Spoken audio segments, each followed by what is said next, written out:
Welcome to this episode of How to Hack a Cloud, Insider Threat. In this video, we'll see how standing administrative access in AWS can be misused by a scorned or bribed employee.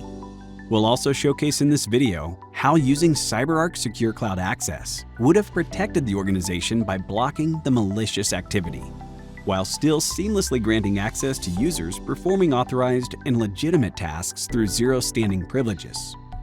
Michael Scott is a cloud storage engineer with storage admin access across the company's AWS environments. His role requires permissions to read, copy, delete objects, and modify access policies on S3 buckets. Privileges that, if abused, could expose or compromise sensitive data. To accommodate his diverse responsibilities, Michael has been granted standing administrative access, allowing him to perform tasks anytime without additional approvals. Recently, the company announced a workforce reduction, and Michael became part of a layoff. He was given 30 days to explore internal opportunities, and as the deadline approaches, frustration builds. Michael decides to retaliate against the company. Michael still has his SSO credentials, which grant him administrative access across company AWS accounts. Logging into AWS, he confirms his S3 admin privileges remain intact, including access to the dev account's sensitive data. Rather than stealing data outright, which could raise alarms, he opts for a subtle tactic, modifying the bucket lifecycle policy to delete critical data shortly after his departure to catch the company off guard. Navigating to the S3 console, Michael finds two mission-critical buckets, one holding secret recipes, the other customer data.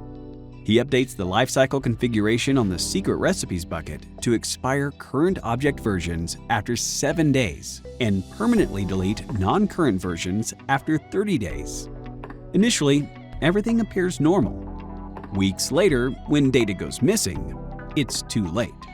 The lifecycle policy has already erased the files and all prior versions without any manual intervention. No alerts were triggered, as the deletions matched standard lifecycle behavior and fell well within Michael's permissions. Had the company enforced zero standing privileges, Michael's access would have been time-bound and required explicit approval.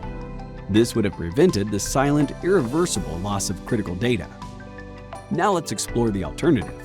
Michael logs into AWS again, but this time with zero standing privileges enforced through CyberArk. Instead of direct admin access, he uses CyberArk Secure Cloud Access, which applies a policy engine to grant permissions based on need. Michael's default access is read-only, preventing him from making changes that could cause damage.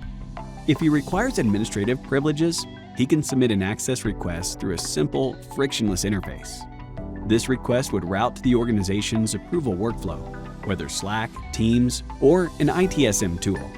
While easy to request, such a high-level privilege request would draw immediate attention, especially with his impending layoff.